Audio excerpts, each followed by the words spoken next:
Авч төрдөг байж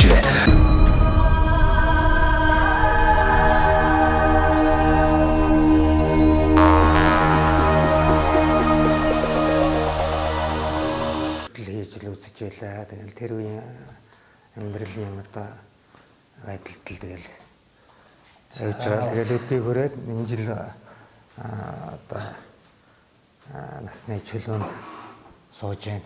Зөө. Тэгээд саяхан 9 сард одоо чөлөөндөө суусан. Тэгээд бас ажиллаж байна. Одоо ягаад гэвэл бас орны яг мэргэжлийн уламжлалтын чиглэлээр сэргээн засах хэмжлэгээний чиглэлээр бас хүн хараахан нэрийг байгаа. Бас ажиллаж байна. Тэгээд за миний товч танилцуулга бол иймэрхүү. За би 1964 онд одоо энэ нутагт нэвтрүүлэх яхаа. Эхлэж байгаад ах зүр надаар асуулахгүй бараг ярьчих юм байна дөө. За үзэгч та бүхэндээ Сумдаа сайхан амьдрын нэвтрүүлгээ хөргөж байна. Ингээд Дундгов аймгийн сайхан овоо сумаас нэвтрүүлгээ бэлтгэж байна. За одоо миний дэргэд одоо сайхан овоо сумын эрүүл мэндийн төвийн бага эмчүүд чагцал гэдэг одоо сайхан ах маань байна. Тэгээд танд бас энэ орой мэндийг хүргэе. Баярлалаа. Тэр бас сайхан овоо сумынхаа аж амьдралтай нийгмийн салбарын төлөөлөлтөд бас уулзаж явсаар байгаад байгууллагуудаар явсаар байгаа нэлээд орой орж ирлээ. Харин дээ гэж байна. Би бас азтай өдөр бас нэг жижүүрийн хэмжээр ингээд бас ажиллаж байна. Тэгэхэд. За ах минь одоо энэ сайхан овоо сумынхаа эрүүл мэндийн төвийн үйл ажиллагааны талаар танилцуулаач. Хэдэн онд анх таны сонсноор байгуулагдаж байв? Бас өөхтгөөс нь та мэдгэлгүй дээ. Мэднэ. 30 хэдэн жил вэ? Одоо 37 жил болж. За. Та бас их ануухаар гэдэг юм уу юу? Одоо 60 хүрчил байгаа юм шүү дээ. 60. Одоо яг 60 гарчаал явж байгаа гэсэн. 37 жил хэрчилээ. Айгу урт санагдлаа шүү дээ. За ах минь тэгээд одоо за сайхан эмнэлгээ танилцуулна да. За манай эмнэлэг бол анх 1928 онд байгуулагдсан юм байна лээ. Тэгээд нэг их эмчтэй одоо хоёр совилогчтой, асрагч тогоочтой, жолоочтой ингээд ийм бүрэлдэхүүнтэй тэгээд нэг хоёр гэртэй анх одоо ингэж байгуулагдсан түүхтэй юм байна л. Тэгээд дараа нь болохоор 1900 одоо тэр бол тэгээд нэг жижигхэн бас нэг тэр хооронд нэг юу байдгийг одоо энэ ангийн голын яг зүүн дэнжид дээр одоо манай эмнэлгээс бол одоо энэ халз барамтаа шоу нэг жижигхэн бас нэг тийм шавар хоёр өрөө тийм шавар байшинд байж исэн гэдэг. Тэгээд 69 онд анх бол одоо 15 ортой эмнэлэг байгуулагдаж одоо манай одоогоор байж байна. Мундаг одоо тэр үеийн одоо мундаг сайхан гарын дүйтэй уртай тийм улсууд нэг бүлэг тийм баг байгуулаад тэгээд барьж исэн. Тийм төвхтэй 15 ортой эмнэлэг анх байгуулагдаж тэгээд тэнд ч одоо их хэмж санжимтны цэцгээ гэж хүн байсан. Одоогоор нэг сайхан хичээл аваа бас энэ 90 жилээр одоо манай эмнэлгийн 90 жилээр бас ирээд бас өөхтөөхөө ярьж ирсэн. Тэгээд сонсож ирсэн. За хамгийн анхны тэр эмч бол Жимхүү гэж эмч байсан юм байлээ. Тэр манай сумын юуны эмч бол за тэрнээс хойш болохоор Гончгийн Батмөнх гэдэг эмч ирсэн байгаа юм. 1946 онд ирсэн байгаа юм. Тэгээ тэр хүн хамгийн одоо бас анхны их эмчээр ирсэн. Тийм төвхтэй юм лээ. Бага эмчээр одоо анх эхлээд байгуулагдсан бол бага эмчтэй эмчээр л одоо их эмч гэж байсангүй тэр үед. Тэгээд ийм товчхон доо тэгээд ер нь бол дараа нь бол одоо энэ Английн бас төслийн шугамар бас нэг сүрлэн эмнэлэг байгуулагдаад бас нэг удаагүй тэгээд ашиглалтаас бас гарцсан байгаа. За энэ манай энэ одоогийн байгаа энэ хоёр дахь эмнэлэг маань бол 2000 10 онд байгуулагдсан. Тэгээд 10 онд баригдаад 11 онд нэг жилийн дараа ашиглалтанд орсон юм имлэг байгаа. Энд бол одоо тэгээд яг бас уул нь бол 15 ортой имлэг маань 10 ортой болж бас жоохон орны тоос хасагдаад тэгээд нөгөө үйл ажиллагаа явуулах цэгүүд нь бас олон болоод тий ингээд одоо эмч асрах совилогч нарын юмнууд нь одоо ажилчид нь нэмэгдээд ингээд одоогийн байдлаар бол 15 ажилчинтай тэгээд 10 ортой гэж явдаг. Ер нь бол ийм имлэг ажиллаж байна. Тэгээд ер нь бол бас хөгжил дэвшлийн хувьд яг лаврантын тасагтай, ариутгалын тасагтай тэгээд халдвартын тасаг байж байна, тусгай ордлоосаа ордог. Тэгээд их барихын тасаг дээр байж байна. Хүүхдийн одоо өрөө тасаг тусгайтай байж байна. Дотор их мэтийн одоо хүлээ авах ийм өндөр насны хүлээ авах тусгай өрөө тасагтай одоо ингээд ажиллаж байна. За. Сумын хэмжээнд бас хүн амын тоо хэд байна? Та бүхэн байна одоо юу гэдэг нь те Монгол орчин 330 сум болгон л өөрийн гэсэн одоо градус температур те цаг агаарын нөхцөл байдал байдаг баг. Тэгээ үүнээс шалтгаалаад нөгөө зонхлох өвчлөл нь янз бүр байгаа шүү дээ. Танаа сумын хувьд ямар өвчин зонхилж байна? Үүнийг одоо бууруулах тал дээр, урьдчилан сэргийлэх тал дээр бас таад минь ард иргэдтэй бас тийм ээ. Урьдчилан сэргийлэх ажлуудыг бас зохион байгуулдаг байлгүй дээ. Ямар өвчлөл зонхилдог вэ? Ер нь бол одоо манай хүн ам бол 2100-тэй юм байгаа. За тэгээд дөрвөн баг гэж явдаг. Тийм дөрвөн багт. Тэрэнд нь болохоор одоо нэг 2 баг имчилэг үйлчилж шүү дээ. Ер нь бол тийм ээ. За ингэхээр нэг баг бол нэг янз бүрийн л байна л да. Ер нь газар нутгийнхаа одоо юугаар одоо алслагдсан одоо манай төөргөр гэдэг нэг 500 хүн амтай байж байна тийм ээ. 170-80 өрхтэй ч байд юм уу.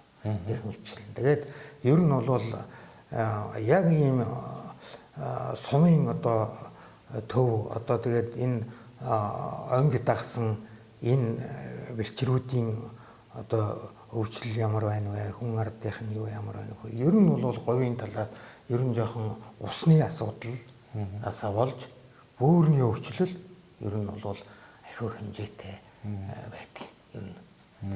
Ягаад гэвэл одоо шарваг дуухан усл ууж штэ. Тэр болгон одоо эднээс ч юм уу за яг сумын төвийн хэмжээнд бол бас яг шүүлтүр одоо тавигдчихж байгаа бох тий. Тий, шүүлтүр тавьцсан одоо ус бас цэвэр ус ууцгааж байна. Бас нэг тий. Одоо нэг л бодог байна. Бус нь бол яг зүгээр нөгөө хамлт юмдээ бол тэнцэхгүй гэж гарсан. За энэ бол болох юм байна гэсэн. Тэгээ ер нь бол бөөрийн өвчлөл голдвол цонхлоод байна. Цонхлоод байна. Тэнийг одоо бууруулахын тулд яавал цохилтой вэ? Усаа шүүж явах хэрэгтэй юм байна тий. Тий, одоо тэгэл ер нь бол усныхан асуудлыг л ер нь талдаа жоохон шийдэл өгөөд ингээд явуучих юм бол тэгээд ерөнхийдөө буурах магадлал нь бол өндөр байхаа л гэж бодож байна. За таны хувьд ер нь одоо энэ 37 жилийн хугацаанд бас яг ямар эмчилгээнүүдээр ер нь түлхүү ажилтдаг байв тийм ээ. Одоо миний ойлгож байгаагаар ер нь физик эмчилгээ нөхөн сэргийн тал дээр л та нөхөн сэргээ. Одоо сумынхаа бүх хүмүүсийг л одоо үе үеэр нь өвөө эмээ тий. Одоо тэгэл аав ээж үр хүүхд бүгднийг л одоо эмчилж ирсэн юм байна шүү дээ. Одоо энэ сайхан овоо сумын үе үеийнх нь бол таныг бол амтахгүй. Амтахгүй. Тэгээд үнэн. Тэгээ яг зүгээр миний хувьд л одоо миний аав бол бас отчмаар хүн байсан. Тааш бүр удам залгсан хүн шүү. Одоо яг удам залгсан гэж л ярьж байгаа болохоос би тэр хүн. Одоо дээрээ бол бас эмчилт хүн шүү дээ. Тий. Отчмаарамтаа бас мүлэн тийм сайн хүн байсан гэж. Одоо тэгээд бас хэлмэгдлийн шуурганд бас 10 жил яваад ингээ 28 нас нь 28-д гараад ингээд өр хүүхдүүдтэй болоо ингээд сайхан залгамжлуулсанд бас баярлж явдгийн. Аав ээжийнхэн бас энэ сайхан ариун цагаан буйнд бас биднээс энэ сайхан явж байна. Тэгээд тий. За миний хувьд л бол яг өнөөдөр би бас 37 жил ажиллаж амьдрахтаа бас нутгийнхаа зон олонд бол нэг ч их одоо тийм заанчтай гэдэг хайргүй тийм нэг үйлчлэгээг үзүүлдэг. Одоо энэ зүрийн би одоо 1991 онд бас нэг бариаслын зөв төөнөөр гэсэн тийм нэг дамжаанд бас суралцаж төгсчихлээ. Тэгээд бас тэрнийгээ бас ард түмэндээ зориулдаг. Тэгээд одоо яг зүгээр одоо яс хүсний бариач гэдэг юм уу одоо ардын уламжилт талаас нь бас нэг жоохон хүмүүст үйлчлээд тэгээд одоо сүүлийнх нь болохоор одоо шинчилсэн бас аппаратуудын дээр ажиллаад ингээд одоо хүмүүстэй бол бас үйлчлэгийг үзүүлж явж байна. Тийм л юу байна. Тэнхлэнтэй. За тэгэл одоо танаас одоо энэ барай засал одоо энэ уламжилт маягийн одоо эмчилгээний зүйлийг бол та бол за онлоор нь сурсан байна. Хажуугаар нь бас одоо аавын тэр одоо сайхан тий ардын уламжлалт талын зүйл байна. Тэгэхээр бас эн чин таны генээр дамжаад ингээд удамшаад үлдчихэж байгаа шүү дээ. Таны өр хүүхдүүдээс бас тань шиг адилхан бариацлал хийдэг хүмүүс байна уу? Эсвэл бас нэг хүн эмчлэг арга ухаантай ардын уламжлалыг бас дагнаж явж байгаа тийм шав энэ тэр бас байна уу тий? Тийм би 3 охинтой. Тэгээд хоёр нь багш мэргэжилтэй болсон. Тэгээд нэг нь би бас хамгийн бага охиноо бас аимчуулах чигээд тэгээд одоо Дорногов аймгийн анагаахаас ухааны их сургуулийг төгсгөөд одоо их хэмжээр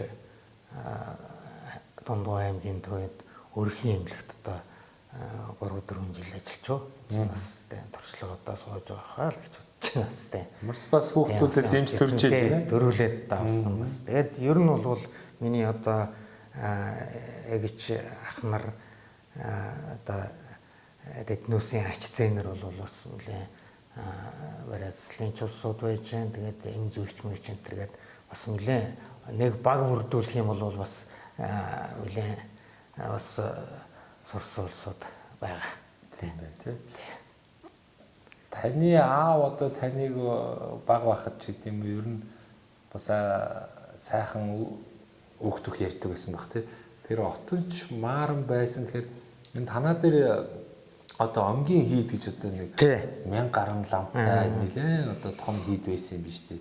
Тэгэхээр таны аав ч одоо яг энэ бас хийдтэй шавлан сууж исэн үү? Тэгтэй холбоотой юу? Тий, тэгж исэн. Одоо миний ойлгоод байгаа болохоор энэ чинь 1000 гаруй ламптай тэгээд нөгөө шашны бүхий л талын сургалт хичээл явагддаг байсан. Тухайн үеийн баг их сургууль шиг одоо зүйл байгаа хгүй. Тэр дээр үуч ямар их сургууль гэж байсан биш. Тэгэхээр тэр одоо оюунлаг хүмүүсийг бэлтгэхийн тулд тухайн үед одоо энэ том одоо сүм дугнуучл тэр үрийг одоо их сургуулийн үргийг гүйцэтгэж исэн болов уу гэж би бодоод байгаа байхгүй. Тий, яг одоо зөв. Ер нь бол тэр ч одоо манай аав ч юм бол хэдэн он шавь сууж исэн юм? 35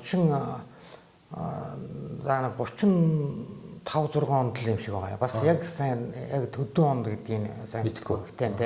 Ямар ч байсан тэр нэг оточ марамбын дамжаагаан дуусгасан гэхээр бол тэр бол нэг 5 6 жил сурж иж одоо дуустдаг тийм одоо их сургуульд хөсөж ийн гэсэн. Одоогор бол тийм шиг байна. Тэгээд яг төгсөөд нэг удааг бол ерөөсөө удааг өдр чинь баг нэг хэдхэн сарын дараа л тэр нөгөө 39 оны тэр нэг хэлмэгдүүлэлтийн шуурганд л залуухан одоо хэлмэгдсэн тийм хүн байгаа юм.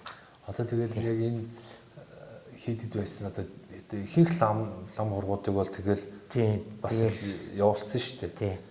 Тэгээд яг хөө зарим нэг одоо залууч гэдэг юм уу бас нэг мэдгүй ямар азар үлддэг юм дээ хөрхий тий. Тэгээ одоо арай нэг залуун л одоо нэг бас нэг ширвэж аваа явуулсан бол одоо яана тий. Тий аваа явуулсан. Зүгээр одоо юу таа байх. Тий байхгүй шүү дээ. Одоо тийм л аз гэдэг ч юм бол одоо тийм л сайхан л юм. Тэгээд тийм хүний улсад болоо сууж байгаа бол таны аав бол одоо юу гэдгийг бас нэг социализмын хаалттай үед бол бас л одоо уламжлалт барай заслахаар бас л хориодол байсан баг. Тий одоо тэгэл тухайн үед ч яг тэр бас нэг төв суурин газар биш бас ийм хөдөө нутаг болохоор нөгөө хүн амьтан ч морinoосоо өмнө янз бүр болно ихэд л бас л энэ сурсан эрдмээ бол тийм тэгээд гаргаж л байсан байгаа шүү. Гаргаж байсан байгаа. Бас л нутаг орондоо бол олон хүний бие хааг бол тэгээ ямар сайндаа бас нэг тийм түүх байдаг. Тэгээд аав маань бас өрн залж очиод ингээд ер нь бүтэхгүй нэгээд өрхөн бүтээсэн байхад нь ороод тэгээд бас амнасанд нь орж исэн. Тэгээд нөгөө тэр үед ч бас нэг өглөг бэлэг болгоод ч юм уу одоо нэг хүний сайхан сэтгэлийн юм гээд нэг морь өгчээсэн. Тэгээд тэрнээсээ болоод одоо хэрэг дунжсэн байх биш тийм баг л одоо тийм дээр л одоо явж исэн тийм юу байт юм лээ. яригддаг тийм. Тэгээд яригддаг юм байт юм лээ. Тэгээ одоо бол яхтай тэгээд би залуучуудыг бас сайхан хүмүүжлтэй мэдлэгтэй тэгээд хамгийн гол нь энэ залуучуудаа сайхан дэмжиж ажиллаж байгаасаа гэсэн төрөлсгийн өндөрлгөөд бодлоготой тийм л юм бодож байгаа. За тэгээд эрүүл мэндийн төвийн үйл ажиллагааны талаар болон за мөн аавынхаа тухай бас сайхан одоо төг өгүүлж байна. Та одоо яг энэ сум орон нутгаар төрсөн. Тий, одоо тэгээд ухамсартай амьдралынхаа одоо дийлэх хугацааг л одоо энэ сумд өнгөрсөн тийм. Цэргийн албаа хаасан баг. Би цэргийн албаа хаана авч яваа? Би Сүхбаатар аймгийн Эрдэнэ цагаан сумд хаасан. За тэгээд 3 жил ерөөхдөө нэг өөр нутагт амьдралаа. Үлдсэн бүх хугацаагаа бол тэгээд одоо би ч сайхан аваа сумдаа өнгөрөөлөө. 1984 онд төгсөөл яг Дорногын ангаахын дунд сургууль байсан тэр үед одоо гойлээж байгааг дунд сургууль ангаах ухааны соёлч дунд сургууль гэж одоо яста бас нямхуу захиралтай мундаг одоо дэгтэй жаягтай сайн сургууль төгссөн. Аймгийн төв дээр бас нэг сургууль юу оюутан багт бол амьдэрсэн байна тий. Дорногов аймгийн сайн шанд. Сайн шандад. Сайн шандад. Тэгээд цэргийн албаа 80 онд цагаан. 80 онд бус цаг хугацаагаа суманда. Тэгэл энэ сайхан нутагтаа сайхан амьдарч байна. Яг одооны зүгээр үе бол одоо миний тэр 1987 онд цэргээ салгаж ирээд би нэг морь тэмээ унаад баг өргээд дэвжсэн үе бол шал өөр байлаа шүү дээ. Энэ бол баг газар тэнгэр хоёр шиг тийм үе байсан шүү дээ. Тэгэл одоо сайхан зөрөгтэй л явж байсан. Тэр үеч одоо тэгээд одоо мотоциклж баг ховор үйж. Мотоциклж ховор одоо төгрөгөөргээд одоо эндээс нэг 52 км байдаг төгрөгөөргээд би анх мориор явах уу тэмээгээр явах уу? Мориор ч явна өвлөн цастай байх юм бол тэмээгээр явдаг. Тийм тэгэл хатуул үйл явсал тийм. Тэгээд нэг нийгэм солиудаад бас түүний хэсэг бүр хатуурсан шүү дээ. Тэгэл одоо бүр хатуурсан тэр чинь. Тэгэхээр та бол одоо ард түмнийхээ эрүүл мэндийн манаа зүтгэсэн хэвэл өөр л байлаа. Хаяад мал зал дээр бол гараагүй. Яг мэдээж хэрэг нэг амжиргааны хэдэн мал байсан л баг. Тэгээд бол амжиргааны хэдэн одоогийн байдлаар малчгүй хүн шүү дээ. Ер нь ягаад гэвэл Бяднуусын үед чинь бол одоо нөгөө нийгэмжлэг одоо нэг мал ингээл зах зээллоод нөгөө ингээд арчлын юу гараад ирлээ шүү дээ. Тэгээд Бяднуус чинь төрийн албан хаагч нар Бяднууст ер нь юм өгөөгүй. Мал өгөөгүй юу? Тэгээд мал тастаж өгөөгүй. Тэгээд та ер нь юу авсан хувьчлал? Юу ч авахгүй. Хувьчлалаар нэг нөгөө нэг хувьцаа гэдэг нэг ягаан тийм тасалбар аваад тэгэл тэр ч одоо хаашаач орсон. Тэгээ одоо тэр нь хаашаа орсон хүмүүд авидэрлэгээл тэгэл нэг нь аваад явсан. Тэгэл тэр үед чинь тийм одоо имийг боддггүй юу байсан. Тэгэл за би ингээл одоо ажиллаад амьдраа явж явсан хүмүүсийн эрүүл мэндийн төлөө сэтгэл явж тэгээ болоо гэсэн тийм л сэтгэл зүйгээд. Тэгээд яг хуу аав ээжээс үлдсэн бас эд гурван мал байлгүй л яах вэ? Тэгэлгүй яах вэ? Тэгээд яваад тий. Нэг тэр болгон одоо амжиргаад итгээд явах юм гэж бараг байхгүй. Манай сайхан сумын нутаг дэвсгэрийн хэмжээнд бол одоо үнэхээр сайхан л дөө. Яагаад гэвэл одоо эн чинь 80 аршин нийлж ирсэн ангийн гол одоо говийн зүрх рүү одоо ганцаараа явж байгаа ийм сайхан өнгө усныхаа дэргэд байж байгаа ард түмэн гэдэг бол сайхан эрүүл сарвал ийм сайхан ухаантай сайхан ажиллаж амьдрах ийм хөвзөө ятаа улсууд байхгүй ер нь бол тэгээ ер нь тэгж амьдарч ирсээр одоо манай зөвхөн одоо манай эмнэлгээс ихтэл одоо 5% ятгарцсан байдгийг шүү дээ. Тий. Тэгээ бас оюунлаг хүмүүс хүмүүс бас нэлээд өндөртэй. Үнэхээр одоо хамгийн анхных нь хавьяат тэгээд донд байж үтэй цэрэндэг анчигээд их сургуулийн багш проректор энэ төр хүн байсан юм байна. Тэгээл тэрнээс хойш нь манай мандах эмчийг таних шүү дээ. Одоо 2 дугаар эмнэлгийн мандах гэл одоо нэсийн мандах гэдэг гавьяат байна. Тэгэл гавьяатууд 5% ятгарсан бархас эмч байсан. Манай одоо эрүүл мэндийн салбараас шүү дээ. Салбараас зөвхөн одоо манай энэ салбарт л одоо ажиллаж амьдарч ажилласан усудаас ингээд гарсан байна. Тэгэхээр одоо миний анги нутгийн бол буян заяа бол их. Тэгээд ягаад гэвэл бас сайхан хийд орон 200 одоо 40-50 жилийн түүхтэй энэ хийд орон байгуулагдаад ингээд бас жанал номон орсон ийм одоо сайхан газар устай. Тэгэхээр одоо үнэхээр л одоо сайхан байх ёстой. Сүүлчийн нэг 10 жилд бол бас 2 сайхан залуу төгсөж ирээ. Тэгээд амьдралын шаардлага өгөр одоо тэгээд яваад өгч шүү дээ. Тэднүүсийг бас уяах юм чинь одоо орон сууцсан байж байна. Идэх хоолн байж байна. Яг тэгээд сайхан дэмжиж өгөх юм бол тэднүүс нөгөө үүдээ нэг сайхан орон сууцаар ингээд хангаад за эмнэлгийн ажилчдын орон сууц шүү гэдэг ингээд нэг сайхан бариад өгөх юм бол би бол тэгжил одоо өөрийнхөө байгууллагын хувьд бол нэг тиймээр сайхан хангачаасан. Тэгээд дээр нь боловсон хүчнээ сайхан болгочаасан. Янз бүрийн сайхан аппаратууд ирж байна. Одоо жишээ нь ихтэл манайх ч одоо өнгөд эхо дижитал аппарат ирсэн байж байна. Тэрнийг одоо манипул одоо ажиллуулна гэж байхгүй шүү дээ. Одоо тэрний доохон хөрөгчгүй гэхээр бол одоо тэгэхээр одоо тэрэндээ сургадаг залуу боловсон хүчнүүд одоо наашаа ирэх юм л өстэй байхгүй. Тэгээд ойр зуурынхаа одоо жишээ нь олгооч байдаг юм уу тэгэл яхад эндээ сайхан үзчихдэг тийм ээ. Яаж хийж ингээ харцдаг ийм л одоо байдлыг бол би их хүсэж байгаа. Тэгээд ер нь мөрөөдөл сайхан биелэх байх тийм. Залуу боловсон хүчнүүдийг хамгийн байлгах. Тийм л. За баярлалаа. За манай нэвтрүүлгийн бас хамтрагч байгуулга байгаа. Одоо энэ Мөнх Ампер Construction гэдэг энэ байгууллага. Мөнх Ампер Construction. Тэгээд та одоо бас хашаа хороондоо, байшин савнда өргөтгөлч гэх юм уу, гараж агуулгач гэдэг юм уу ингээ ер нь барилга байгууламж бас барих гэж байгаа бол бас танд боломж олох гэдэг байгаа. Тэгээ энэ компани маань нэг 10% хөнгөлтийн олгоорой гэсэн. Тэгээд барилга байгууламж барих боломжтой бүхий л материалыг Монголдо үйлдвэрлэж байгаа юм залуучууд. Тэгээ манай нэвтрүүлэлт одоо сумдаа сайхан амьдарч байгаа энэ хүмүүс, бүтээн байгуулалт хийж байгаа энэ хүмүүсийг бас дэмжиж бас манай одоо материалын хөнгөлтийг бэлэг болгоорой гэсэн. Тэгээд энэ эрхийг танд өгье та.